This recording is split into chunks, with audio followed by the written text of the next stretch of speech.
साठी त्याचा अर्थ पुरवठा सुरळीत करण्यासाठी नेमकं काय करावं लागेल? बँकांची ही पठाणी वसुली खरंच थांबू शकेल का? कारण हे कुणालाच बदत नाहीयेत, ऐकत नाहीयेत, हे अशा प्रकारचं म्हणणं आहे शेतकऱ्यांचं. नाही, आता ओल्या दुष्काळाची परिस्थिती आहे. शेतकरी सगळ्या बाजूने कोलमडलेला असताना बँकांनी अशा पद्धतीच्या नोटिसा देणं हे अत्यंत दुर्दैवी आणि चुकीचं आहे, ज्याच्याबद्दल तुम्ही बोललात. हम्म. मला वाटत नाही या नॅशनलाइज बँका मुख्यमंत्र्यांचं ऐकतील, कारण आम्ही ज्या वेळी बँकांमध्ये जातो, नोटिसेस पाठवू नका, जप्त्या करू नका, जोर जबरदस्ती करू नका, त्यावेळेस ते सांगतात आम्हाला मुख्यमंत्र्यांशी घेणं देणं नाही.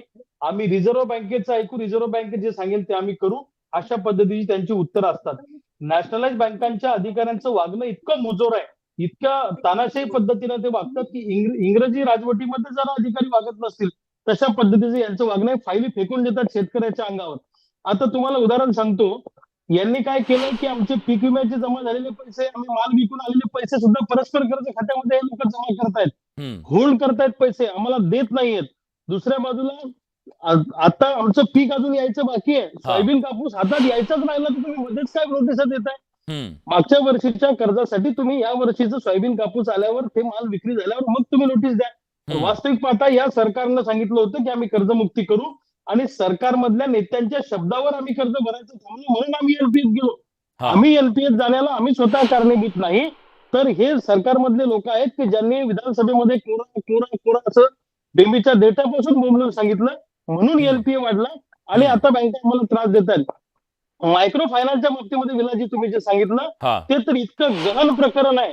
मायक्रो फायनान्सची गाडी जर गावात आली तर तुम्हाला सांगतो, आमच्या महिला घर सोडून शेतामध्ये जातात आणि लपून बसतात, अशी परिस्थिती आहे. मायक्रो फायनान्सने विळखा घातलेला आहे. आणि दुसऱ्या बाजूला नेत्यांच्या पतसंस्था खूप जोरात चालल्यात. म्हणजे प्रायव्हेट सावकारी जी आहे, खाजगी सावकारी, तशा पद्धतीनं सत्तेतले नेते स्वतः पतसंस्था काढतात आणि सत्तेचा पदाचा दुरुपयोग करून वाटेल त्या पद्धतीने 1 लाखाच्या बदल्यामध्ये 25-25 लाख रुपये घेतात. मी तुम्हाला उदाहरण सांगतो, आमच्या जिल्ह्याचे केंद्रीय मंत्री, राज्यमंत्री प्रतापराव जाधव यांची महाराष्ट्र अर्बन नावाची पतसंस्था आहे. आता एक शेतकरी माझ्याकडे आला, त्यांनी कर्ज घेतलं 20 लाख आणि बोजा चढवला 30 लाख, त्याची जप्ती काढायला पुन्हा ते तयार झाले.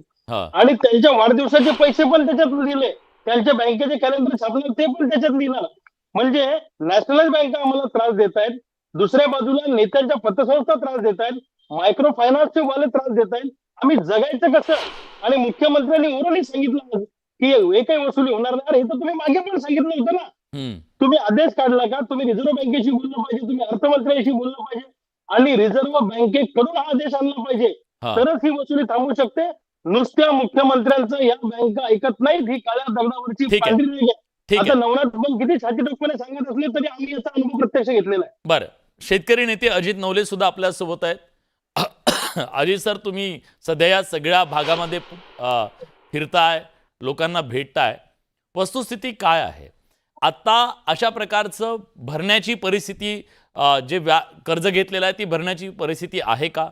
दुसरं, हा पतपुरवठा सुरळीत करणं सुद्धा अतिशय गरजेचं आहे शेतकऱ्यांचा, कारण त्याला आता हे पीक गेलं पण पुढचं खरीपाचं गेलं पण रब्बीचं पीक आहे, त्याच्यासाठी पुन्हा त्याला बी बियाणं आणि हे सगळं करावं लागणार आहे. हे जे आर्थिक दृष्ट्या तो कोलमडलेला आहे, त्याला उभं करण्यासाठी काय करावं लागेल? सोयाबीन आणि कापूस ही 2 मुख्य पिकं सबंध मराठवाड्यामध्ये आणि विदर्भातही आम्ही फिरलो, सबंधपणाने संपलेली आहे. कर्ज कशासाठी घेतलं होतं?